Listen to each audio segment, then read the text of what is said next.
कबीर साहब समझा रहे हैं, जैसे स्वान कांच मंदिर में भरमते भूख मरे हो, और कहें कबीर नलनी के सुगना तो है कौन पकड़े हो। तुम्हें कोई पकड़ ही नहीं सकता, लेकिन तुम्हें इस चीज का ज्ञान ही नहीं है, इसलिए तुम किसी ना किसी की आस में बैठ जाते हो। मुझे बाबा जी लेन आएंगे, मुझे फलाना लेना आएगा, मुझे ठिकाना लेना आएगा, और तुम अपने स्वरूप को ना जानकर किसी और की आस में अपना जन्म बर्बाद कर लेते हो। किसी की आस में नहीं रहना है, बिल्कुल नहीं। आशा तज के रहो निराशा, और कहें कबीर फिर देख तमाशा। कहते हैं एक बार ये आशा वाला जाल तोड़ दो, ये आशा खत्म कर दो। गुरु से भी आस नहीं रखनी है कि गुरु जी मुझे बचाएंगे। गुरु जी ने तुम्हें भेद बता दिया है बचने का, अब उस वचन को पकड़ के रखना है तुमने।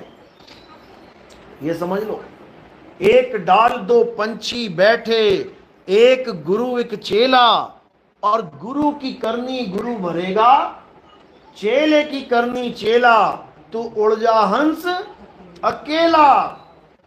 ये इन गुरुओं को नहीं समझ में आ रही है बाणियां, ये तुम्हें दुकेला करने में लगे हैं कि बेटा तू तो अपाहिज है, तू बैसाखियों पे ही चल सकता है, मेरे बिना तू कुछ नहीं कर सकता, मैं बैसाखी हूं और तू लंगड़ा है। कबीर साहब ये बैसाखियां तोड़ देते हैं, किसी बैसाखी का सहारा मत लेना। तू उड़ जा हंस, उड़ने की बात कर, चलने की बात मत कर। इसी को विहंगम चाल कहते हैं। शब्द विहंगम चाल हमारी, और कहें कबीर सतगुरदई तारी। खुले कपाट शब्द झनकारी, बिल्कुल सिंपल। दरवाजा खुलेगा, शब्द झनकारी यानी शब्द रूप गुरु आएगा, तुम उसमें समा जाओगे। सूरत समाए शब्द में, और वाको काल ना खाए। ये जाप मरे अजपा मरे, ये अनहद भी मर जाए। जो 5 धुन आप कह रहे हो, इसको अनहद नाद कहते हैं। कबीर साहब कहते हैं ये भी मर जाएगी। बताओ, अनहद नाद ही मर गई। जो तुम इतने सालों से कानों में उंगलियां डाल डाल के अनहद नाद सुन रहे हो, अगर वो भी मर जाए तो तुम परमात्मा किसे बोलोगे? फिर बचा क्या तुम्हारी लाइफ में? समझो बात को। अनहद बाजा जम का थाना, जैसे पुलिस वालों का थाना होता है ना, ऐसी जमराजा का भी एक थाना है। वहीं बैठाता है, हाँ तू भी आ, चले तू भी आ जा, वहीं क्लास लगाता है। तो अनहद बाजा एक ऐसी क्लास लगाता है, वहां पे सबको इसमें भरमा देता है। सब उसी शब्द को पकड़ के बैठ जाते हैं। जिसको पकड़ के बैठोगे वहीं रह जाओगे।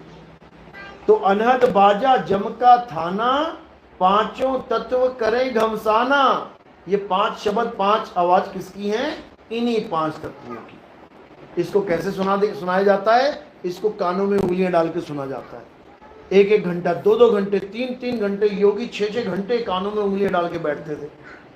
और कबीर साहब क्या कहते? थक गए, अरे आंख ना मूंदो, कान न रूंदो, और तनिक कष्ट मत धारो। खुले नयन पहचानो हंस हंस, सुंदर रूप निहारो। कबीर साहब कह रहे हैं आंख बंद करने की जरूरत नहीं है, कान बंद करने की जरूरत नहीं है। ये कोई रूहानी मंडलों का खेल नहीं है। मुझे काला प्रकाश दिख गया, फिर मुझे नीला प्रकाश दिख गया, मुझे सफेद, ये सब बकवास है, माया जाल है, छोड़ दो इसको। असली चीज क्या है? तुम्हारा स्वरूप ज्ञान। अरे सत्य स्वरूपी नाम साहिब का, सो निज नाम हमारा। हमें अपने स्वरूप का ज्ञान चाहिए, हमें दूसरों के स्वरूप का ज्ञान नहीं चाहिए। इसी माया जाल में तुम जाओगे, पहले सारे लोग दिखेंगे तुम्हें, फिर सतपुरुष दिखेगा, अगम पुरुष दिखेगा, अलग पुरुष दिखेगा, अनामी पुरुष, 4-5 पुरुष तो तुम ही देख लोगे। बताओ, यहाँ एक परमात्मा नहीं मिल रहा, 4-5 तुम बना के बैठ गए। तो इन सब चीजों से परे अपने स्वरूप का बोध करना। हमारा स्वरूप क्या है? हमारा स्वरूप है शब्द। हमारा शब्द स्वरूप है। अब शब्द का मतलब ये नहीं हिंदी पंजाबी के शब्द। शब्द का मतलब है एक आवाज, शब्द झनकार। बाणी है कबीर साहब की कि शब्द तेरी सार कोई कोई जाने, ये शब्द झनकार और कोई कोई जाने। कोई बिरला होता है जिसे ये शब्द झनकार का ज्ञान हो जाता है। गरीबदास जी कहते हैं कोई है रे परलय पार का, जो भेद कहे झनकार का। कहते किस्मत है तुम्हारी बहुत बड़ी, अगर कोई शब्द झनकारी भेद तुम्हें मिल जाए, वो भेदी गुरु मिल जाए, तो तुम्हारा बेड़ा पार हो जाएगा। जवाहरपति साहिब की वाणी है, कहते रुन झुन सार शब्द झनकारा, और पावेगा कोई संत प्यारा। कहते जिस पे मालिक की दया हो उसको ये ज्ञान मिलेगा, और वही तुम्हें तुम्हारा स्वरूप बता सकता है, नहीं तो जन्मों जन्म बीत जाएंगे गुरु धारण करते करते। इसलिए कबीर साहब ने शब्द की महिमा गाई है, गुरु की महिमा नहीं गाई है, देही गुरु की नहीं गाई है। कि तुम कहो कि मैंने एक गुरु धारण कर लिया, अब मैं और कोई गुरु धारण नहीं करूंगा, मर जाऊंगा, नरक में चला जाऊंगा, लेकिन गुरु धारण नहीं करूंगा, तो तुम सबसे बड़े दोषी हो जाओगे अपने ही देह के। कबीर साहब ने बोला ना, जब लग मिले नहीं शब्द वो सांचा, तब लग गुरु करो 10 पांचा। गुरु जितने मर्जी करो, जब तक सार शब्द का गुरु नहीं मिल गया तब तक करते रहो। परमात्मा खुश होगा तुमसे कि तुम एक क्लास से और आगे बढ़े, एक क्लास और आगे बढ़े। बच्चा जब पहली क्लास छोड़ के दूसरी में आता है, दूसरी को छोड़ के तीसरी में आता है, तीसरी पास करके चौथी में आता है, इतने गुरु बदलता जा रहा है, तो माँ बाप खुश होते हैं कि दुखी होते हैं? खुश होते हैं, क्योंकि गुरु शब्द है, देह नहीं है। गुरुओं से शब्द ग्रहण कर रहा है वो बच्चा, सारे शब्द कहाँ जा रहे हैं? उसकी बुद्धि में जा रहे हैं। तो माँ बाप खुश हो रहे हैं, क्या बात है, जो टीचर ने पढ़ाया इसको याद है, जो पढ़ाया याद है। टीचर हॉल में ये नहीं पूछेगा, एग्जामिनेशन हॉल, कि तेरा गुरु कौन है। 10 सवाल आए और तुम लिखो मेरा गुरु पंडित दीनानाथ उपाध्याय है, कोई नंबर नहीं मिलेगा तुम्हें। समझे? जो सवाल पूछा जा रहा है उसका जवाब देना है, गुरु नहीं बताना है मेरा गुरु कौन है। अगर गुरु का नाम लिख के आ गए तुम हर सवाल के आगे, तो तुम्हारा खेल खत्म हो जाएगा। वो कौन सा गुरु है जिसको हमने हमेशा याद रखना है? शब्द गुरु है। नानक साहब समझा रहे हैं, शब्द गुरु सुरत धुन चेला। बस इतनी सी बात है। अब ये दूसरा गुरु कौन है जो तुम्हें मिल रहा है रास्ते में? ये कौन है? ये बिचौला है, शादी कराने वाला है। ये लड़की को लड़का दिखाया, लड़के को लड़की दिखाई, चट मंगनी पट ब्याह करवाया और निकल गया बीच में से, बस। लेकिन यहाँ क्या दिक्कत है? यहाँ जो शादी कराने आता है उसी को दूल्हा बना देते हैं। कहते हैं मैंने इसके हाथों से सिंदूर डाल लिया भैया, अब ये मेरा पति है, अब मैं इस पति को नहीं बदल सकती। अगर ये पति है तो परमात्मा क्या है?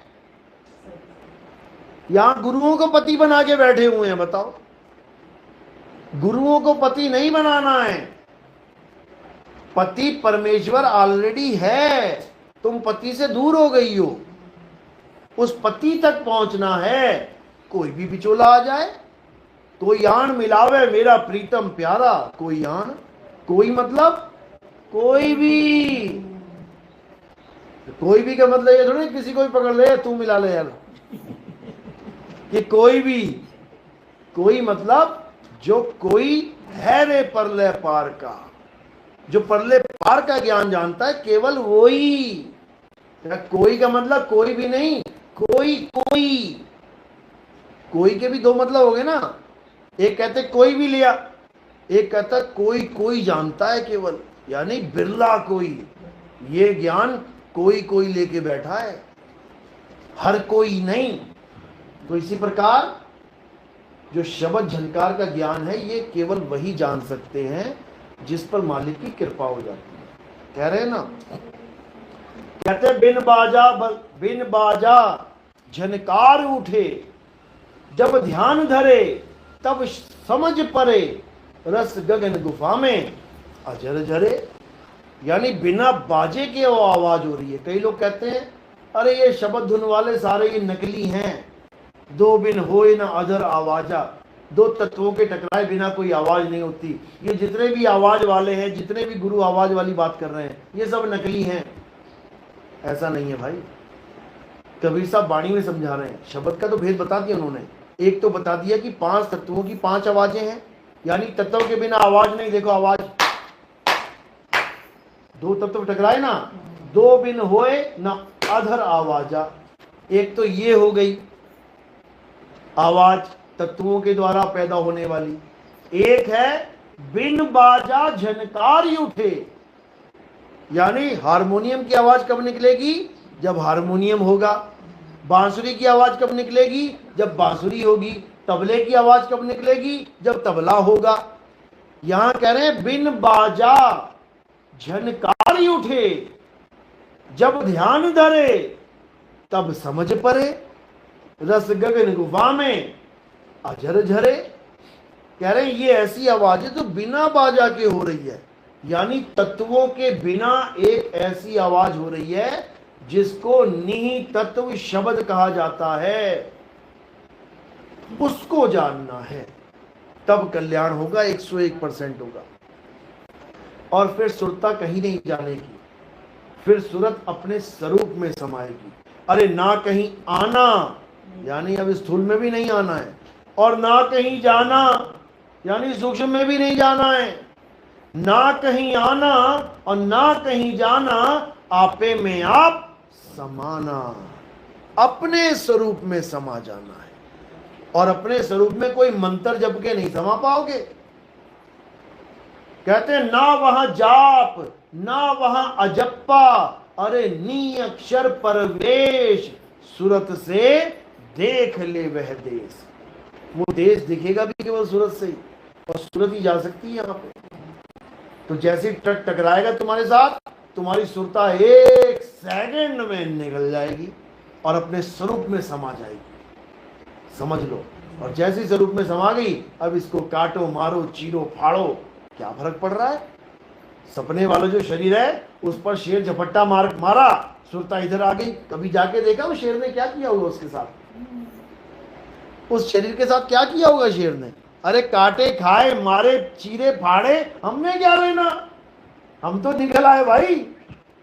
बस इसी प्रकार जब अंत समय आएगा, कोई राधे राधे नहीं, कोई राम राम नहीं, कोई अल्लाह अल्लाह नहीं, कोई वाहिगुरु वाहिगुरु नहीं, कोई कबीर कबीर नहीं, कोई विठल विठल नहीं, कुछ नहीं।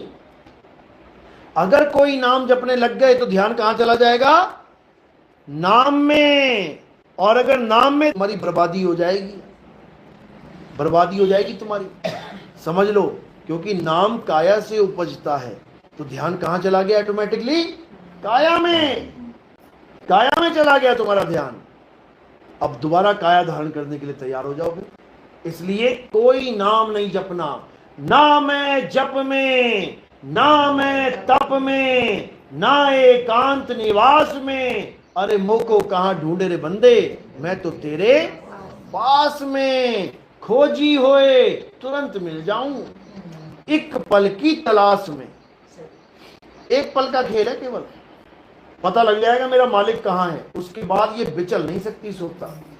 एक बार तुम्हें पता लग जाए ना कि इस घर में एक तहखाना भी है, और वो तहखाना कहां निकल रहा है, पता लग गया ना। अब चाहे रात बेरात 2 बजे भी गुंडे अटैक कर दें, तो क्या करोगे? बाहर थोड़ी नहीं जाओगे दरवाजा खोल के मरने के लिए। क्या करोगे? तहखाने की तरफ एकदम निकलोगे। यही ज्ञान है, इसी को गुप्त भेद कहते हैं।